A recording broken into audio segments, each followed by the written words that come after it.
Hello everyone. Our topic for today is about types of communication according to mode, context, purpose, and style. Before I begin, let me introduce myself first. I am Jella Jimji Viadnes, Bachelor of Science in Criminology first year.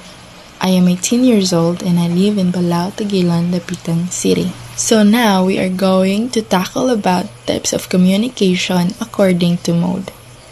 The true mode of communication meaning pertains to the exact way by which a communication is expressed or the way a communication is processed.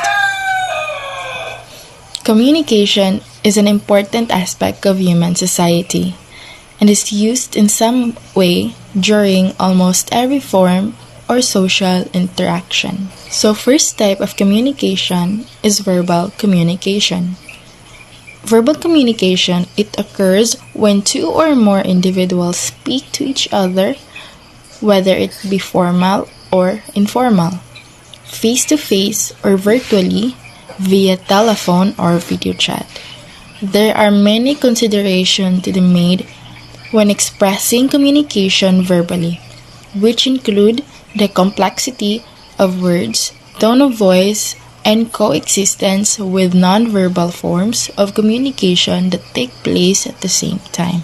So basically, verbal communication is the use of voice when communicating. So next is nonverbal communication.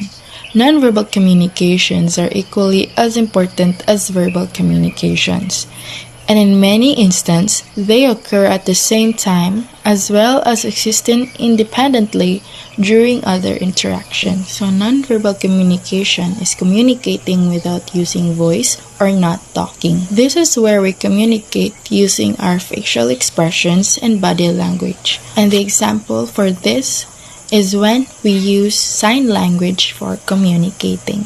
My name is Catherine Diao Diaz and I am the one who report about visual communication and intrapersonal communication. So, let's start. What is visual communication? Visual communication are sometimes considered as nonverbal, although many includes verbal and nonverbal. To enter connection. Practice of using verbal elements to communicate information and ideas. Types of communication according to context. The context definition, communication refers to the factors that work together to determine the meaning of message. When conversation takes place, context work to interpret part of the message. Contexts are important because it gives meaning to the communication. So, what is intrapersonal communication? Intrapersonal communication is the way to communicate what we do in our inner self. It incorporates act or imagination, self-talk, visualization, recall, and short intrapersonal vocalization. Here's my example of visual communication. Visual communication, it helps us to easily to understand or easily to convey message because there are some message or information that difficult to understand that words alone. Some example of visual communication are infographics, video, traffic sign, and even emojis.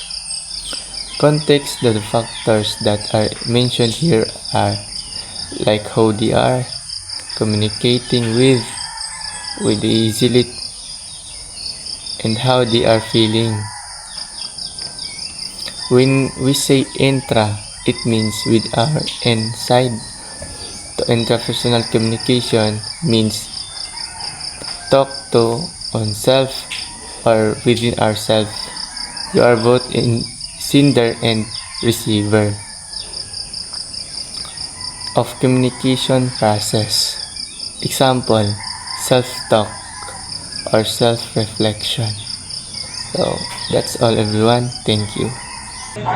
So, my name is Stuart Pilimpan. I'm 18 years of age. I'm currently live in Purokdos, Tuburan, Misamis Occidental. So, I will discuss the interpersonal communication, the extended communication, and organizational communication. So, first, let me discuss the interpersonal communication. So, when we say inter, means between, among, or together. So, interpersonal communication is involves two or more person. So, interpersonal, for example, is like communicating with your families or friends. So, next is extended communication. So, extended communication involves the use of electronic media. Like, for example, like messenger or message that transmitted quickly because of with the use of electronic media. So, communication becomes more convenient for us given that we can send message by just one click only.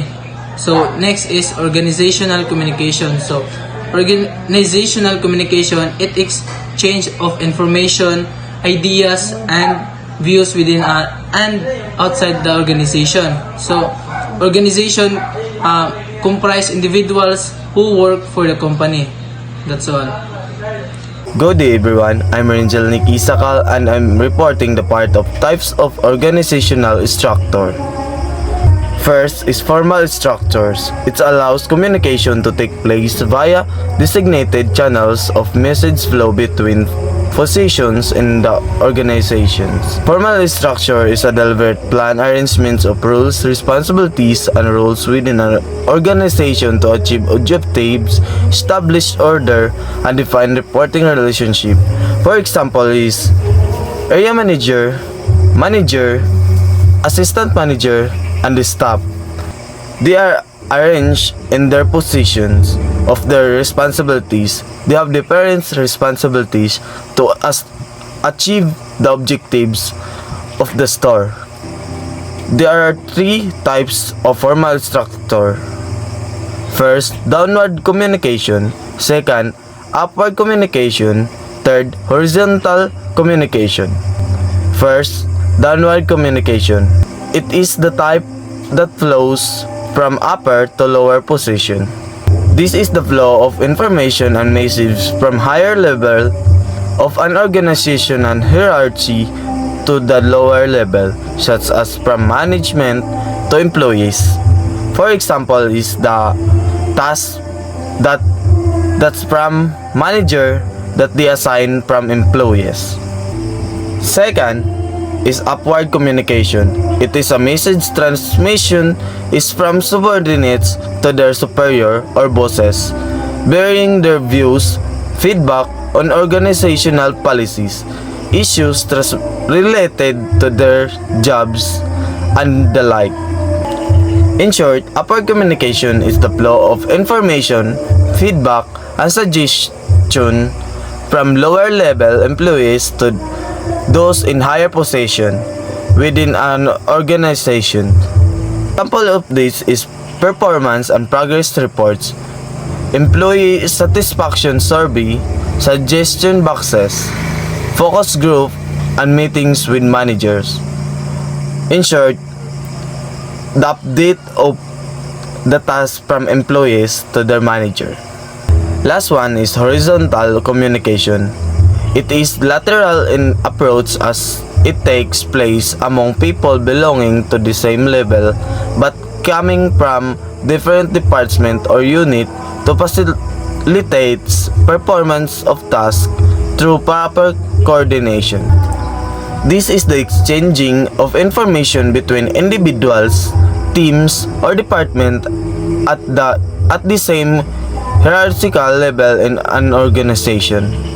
Example of this is team meetings where managers at the same level discuss departmental progress, and the project team's collaboration where peers same updates and ideas. For example is 7-Eleven managers. They're all meetings to update and collaborate with each other to improve their services. That's all. Thank you. Good day, everyone. My name is Richard C. Bogasina, and I will be reporting about informal communication, one of the types of communication according to purpose and style. Informal communication is the kind of communication that does not use formal language. It usually happens in our everyday conversation. For example, when we talk with friends, classmates, family members, it can be oral, like in face-to-face talks and phone calls, or written, such as in emails, personal letters, notes, or text messages. The main purpose of informal communication is to socialize and build relationships. It helps people connect, share experiences, and maintain good person and social bond. For instance, when we greet our friends when we get our friends, send casual messages or share jokes, we are engaging in formal communication. In short, informal communication is important because it makes interaction more natural, friendly, and meaningful, and strengthens relationships and help create a positive atmosphere among people. And that's all. Thank you.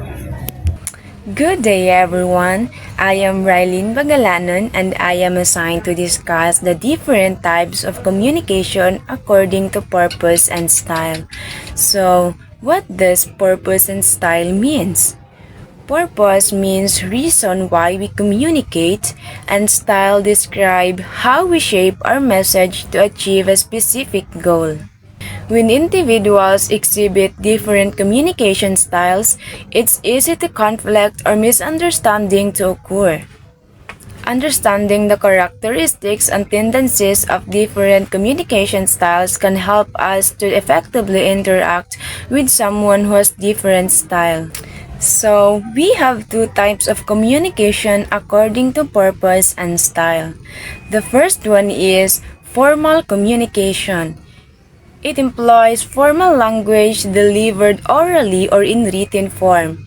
To inform, to entertain, and to persuade are the main objectives of this type of communication.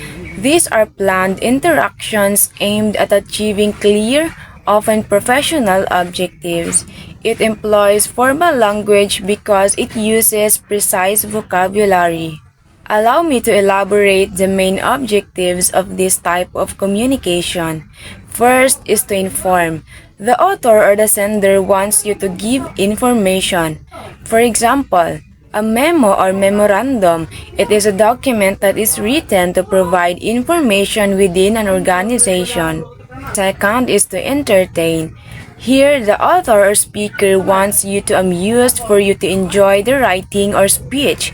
For example, a speech at a formal company event like anniversary celebration, though the speech is formal, but still its main objective is to entertain or to catch the attention of the audience.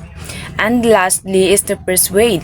The author or speaker is convincing the receiver to believe on something. For example, research proposal.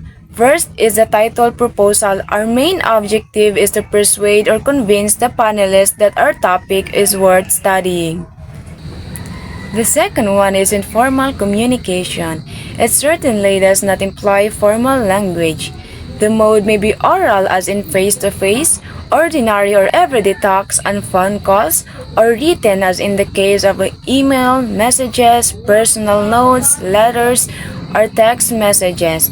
The purpose is simply to socialize and enhance relationships. Informal communication is a free-flowing exchange of messages or information because it does not follow any structures or it doesn't employ formal language.